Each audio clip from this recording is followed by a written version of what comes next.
हाथ वाली बहू। रंजना कभी ब्रश नहीं करती थी। उसे कितनी बार उसके माँ बाप ने डांटा, लेकिन उसका कोई असर उस पर होता ही नहीं था, जिस कारण से उसके दांत पीले पीले हो जाते हैं। शादी के बाद अरे बहू, वैसे तो तुझ में कोई कमी नहीं है, पर तेरे दांत इतने पीले कैसे हैं बेटा? कैसे मतलब? कोई सर्जरी थोड़ी ना कराई है। वो तो क्या नाम, मैं ब्रश नहीं करती थी तो पीले हो गए। अब क्या करूं? आप कहें तो लाल करवा लूं या फिर काले? यार ये क्या है, क्यों माँ से लड़ रही हो? लड़ रही हूँ? अरे मैं लड़ रही हूँ या ये बोल रही है कि दांत पीले हैं, पीले। अरे तपस्या थोड़ी ना की है इन्हें पीले करने के लिए। बकायदा ब्रश नहीं किया है 20 साल तक, तब जाकर। छी, कैसी बात कर रही हो? ये उस वक्त तो पीले नहीं थे जब हम लोग तुम्हें देखने आए थे। अरे तब साफ करवा लिया होगा डेंटिस्ट के पास जाकर। अब देखो कैसे पीले पीले लग रहे हैं। रंजना सास की तरफ गुस्से से देखती है। फिर शुरू हो गई पीले पीले पीले। अरे पीले तो तब भी थे जब मेरे हाथ का रसगुल्ला उड़ा उड़ा कर खा रही थी और बोल रही थी, लड़की नहीं गुणों का खजाना दे रहे भाई साहब आप। खैर, अब वो लोग करते भी तो क्या करते, पीले दांत वाली बहू पल्ले पड़ी थी तो झेलना तो था ही। एक दिन कीर्तन में रंजना गाना गा रही थी। अरे कमला बहन, माँ का द्वार है, यहाँ तो सब शुद्ध होकर आते हैं, फिर अपनी बहू को ब्रश भी नहीं करवाती तुम। दूर से पीले पीले दांत भक्ति में बाधा उत्पन्न कर रहे हैं।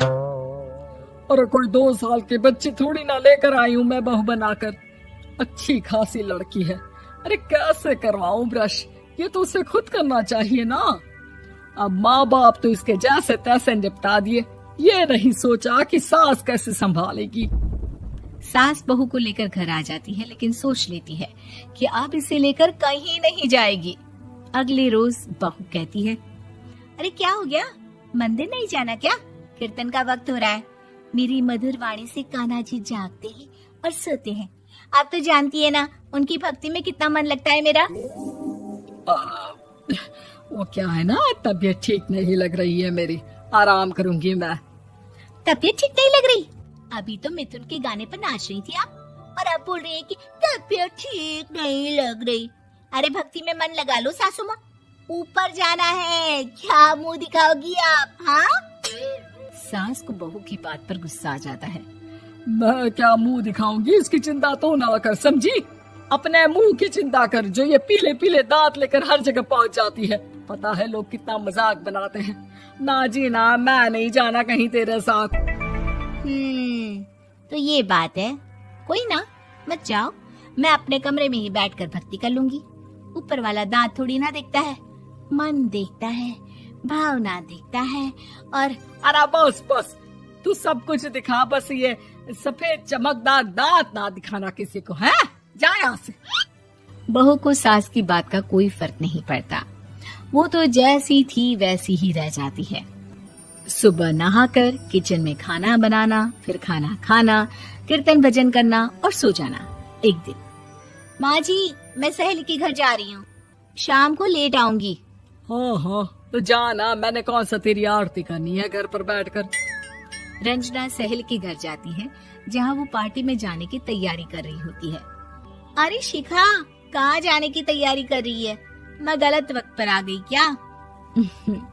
अरे नहीं यार, उल्टा सही वक्त पर आ गया। मैंने ये साड़ी और ज्वेलरी निकाली है यार, शाम को इनके ऑफिस की एक पार्टी में जाना है। बताना कैसा लग रहा है ये सब?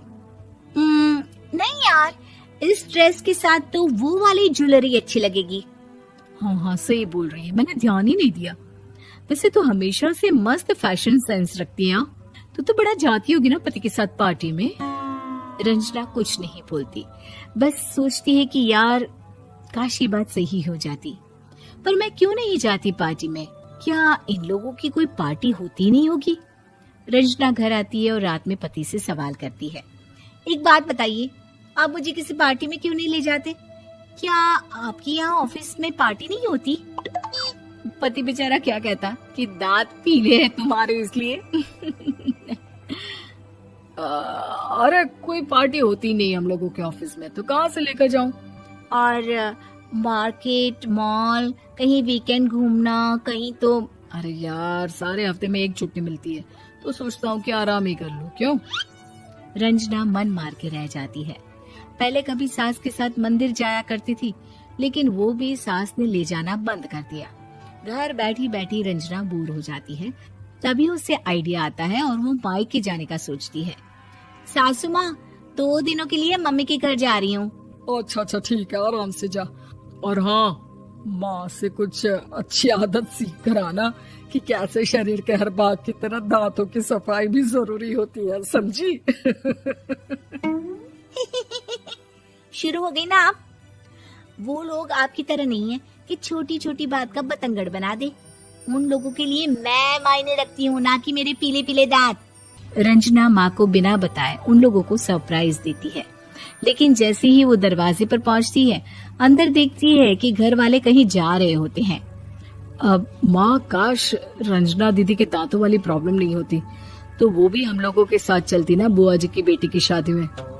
हाँ बेटा, लेकिन अब उसे कौन समझाए कि उसको उसके पीले दांत नहीं दिखते, लेकिन उसके आसपास के लोगों को कितना एम्बैरेसिंग फील कराते हैं। मुझे तो कितनी बार उसके स्कूल की टीचर ने शिकायत की कि उसके साथ कोई लड़की बैठना भी नहीं चाहती, और ना ही कॉलेज में कोई उससे बात करना चाहता था। लेकिन पता नहीं क्यों उसे ये बात समझ में ही नहीं आती। कोई कमी नहीं है उस लड़की में, बस यही कि दांत पीले हैं। वो तो भला हो जीजा जी और उनकी माँ का, जो दीदी को जैसी है वैसे ही रखा हुआ है। रंजना को अपने घर वालों की बात सुनकर बहुत दुख होता है। वो सोचती है कि वो क्या करे, लेकिन फिर वो सीधा डेंटिस्ट के पास जाती है, अपने दांत चमकाती है और कसम खाती है कि वो रोज ब्रश करेगी। अरे क्या हो गया? तुम तो 2 दिनों के लिए गई थी ना, पर कोई ना, अच्छा है, चलो आ गई तो। रंजना सास के सामने आकर खड़ी हो जाती है और पूरी स्माइल करती है, उसके चमकदार दांतों को दिखाती हुई। हैं? चले मंदिर। माँ, मुझे माफ कर दीजिए, मैंने आप लोगों को बहुत एम्बैरेसिंग फील करवाया। मैं आज से रोज ब्रश करूंगी।